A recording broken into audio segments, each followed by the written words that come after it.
네트워크 얘기만 나오면 꼭 빠지지 않고 등장하는 두 이름이 있죠. 바로 OSI 7계층과 TCP/IP입니다. 오늘 저희가 파헤쳐볼 주제는 단순히 이 둘이 뭐냐가 아니라 왜 하나는 이상적인 설계도로 남았고 다른 하나는 인터넷의 실질적인 표준이 되었는가, 그 흥미로운 배경에 대한 이야기입니다. 맞습니다. 바로 그 지점이 오늘 이야기의 핵심이죠. 아주 완벽하게 설계된 국제 표준 모델이 있었고 또 한쪽엔 당장 써야 하니까 현장의 필요에 의해 발전한 모델이 있었습니다. 이 둘의 보이지 않는 경쟁 그리고 공존의 역사 속에서 지금 우리가 쓰는 인터넷의 모습이 결정된 겁니다. 네, 그래서 오늘은 지금 보시는 이 순서대로 한번 이야기를 나눠보려고 합니다. 먼저 두 청사진을 각각 뭔지 알아보고 이상적인 지도와 현실의 경로는 어떻게 다른지, 그리고 가장 중요하게 왜 현업 엔지니어들은 이 둘을 모두 알아야만 하는지까지 깊이 있게 다뤄보겠습니다. 자, 그럼 먼저 OSI 모델부터 차근차근 짚어보죠. 이걸 한마디로 정의하자면 네트워크 통신이란 원래 이렇게 작동해야 한다는 가장 이상적이고 포괄적인 국제표준 설계도, 그 정도로 볼 수 있습니다. 호스트 1, 엔지니어. 이 모델은 국제표준화기구, 우리가 흔히 ISO라고 부르는 곳에서 주도해서 만든 공식적인 청사진입니다. 목표는 아주 명확했어요. 그 당시에는 정말 제조사마다 쓰는 장비마다 운영체제마다 다 제각각이었거든요. 이걸 하나로 통일해서 어떤 컴퓨터든 서로 문제없이 통신할 수 있게 만들자. 이게 바로 OSI 모델의 출발점이었습니다.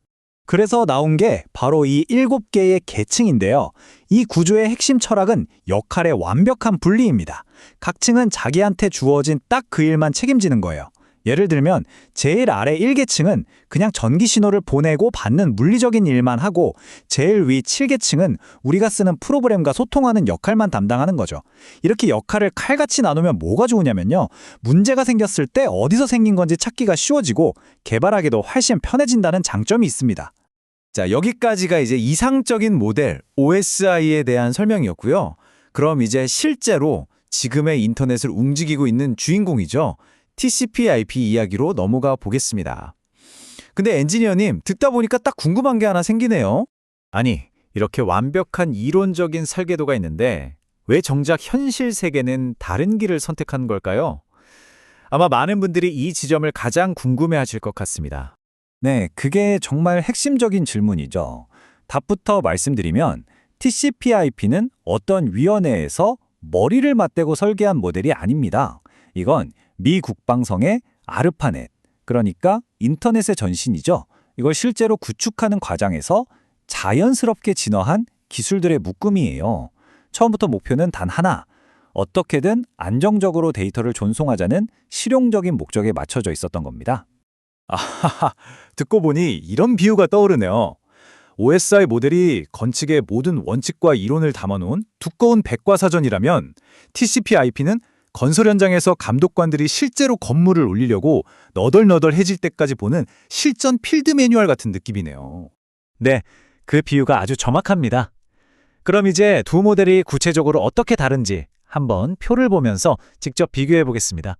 표를 보시면 가장 먼저 눈에 띄는 게 바로 계층의 수죠. 7개 대 4개. 근데 사실 더 중요한 차이는 그 구성 방식에 있습니다. OSI는 각 계층의 역할을 먼저 정의하고 시작했지만 TCP/IP는 이미 현장에서 잘 돌아가고 있던 IP, TCP 같은 프로토콜들을 기능적으로 묶어서 설명을 합니다. 출발점 자체가 다른 거죠. 그래서 OSI는 통신 전반의 표준화를 목표로 하지만 TCP/IP는 데이터 전송이라는 핵심 기능에 모든 초점이 맞춰져 있습니다. 그러니까 정리를 해보자면 OSI는 각 계층이 이런 일을 해야만 해 하고 규범을 정해주는 처방적인 모델이고 TCP/IP는 우리는 이 프로토콜로 이렇게 일을 처리하고 있어 라고 실제 작동 방식을 설명하는 기술적인 모델이군요. 정확합니다. 대유래와 데팍토, 법적인 표준과 사실상의 표준, 이 두 단어가 모든 걸 설명해 줍니다. OSI가 공식 표준으로 지정되고 위원회에서 열심히 논의하는 동안 시장에서는 이미 잘 돌아가고 있던 TCP/IP가 인터넷의 폭발적인 성장과 함께 시장을 장악해버린 거죠. 실용성과 타이밍이 이론적인 완벽함을 이긴 대표적인 사례라고 할 수 있습니다. 그럼 이런 질문이 나올 수 있겠죠? 그럼 OSI는 이제 그냥 박물관에나 가야 할 낡은 이론인가요? 절대 그렇지 않습니다.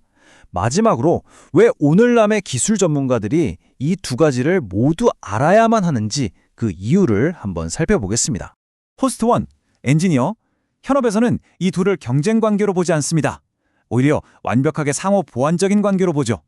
쉽게 말해 OSI는 네트워크를 이해하고 문제를 진단하기 위한 생각의 틀을 제공하고요. TCP/IP는 그 생각으로 실제 시스템을 만들어내는 구체적인 연장인 셈입니다. 실제로 현장에서 네트워크 장애가 터지면 저희가 제일 먼저 하는 말이 뭔지 아세요? 이거 에러 문제예요? L3 문제예요? 바로 이겁니다. 물리 계층 문제냐, 네트워크 계층 문제냐를 묻는 거죠. 여기서 말하는 L1, L3가 바로 OSI 모델의 계층이거든요. 실제로는 TCP/IP 네트워크에서 문제가 터졌는데 문제의 원인을 찾을 때는 OSI라는 공통의 지도를 펼쳐놓고 문제 지점이 여기쯤이겠구나 하고 빠르고 정확하게 찾아내는 겁니다. 와, 정리가 되네요. 그러니까 OSI라는 전 세계 엔지니어들이 공통으로 쓰는 문법을 배워서 TCP/IP라는 실계 언어로 쓰인 인터넷을 읽고 쓰고 또 고치는 거군요. OSI가 없으면 다들 자기만의 방식으로 문제를 설명해서 소통이 안 될 텐데 OSI가 그 공통의 언어 역할을 해주는 거네요. 자, 오늘 이렇게 이상적인 이론과 실용적인 현실을 대표하는 두 모델을 살펴봤습니다. 여기서 한 걸음 더 나아가서 이런 상상을 해보면 어떨까요? OSI의 그 명확한 구조적 장점과 TCP/IP의 현실에서의 강력한 실용성을 모두 갖춘 미래의 네트워크 모델은 과연 어떤 모습일까요? 이 질문을 여러분께 남겨드리면서 오늘 이야기 마무리하겠습니다.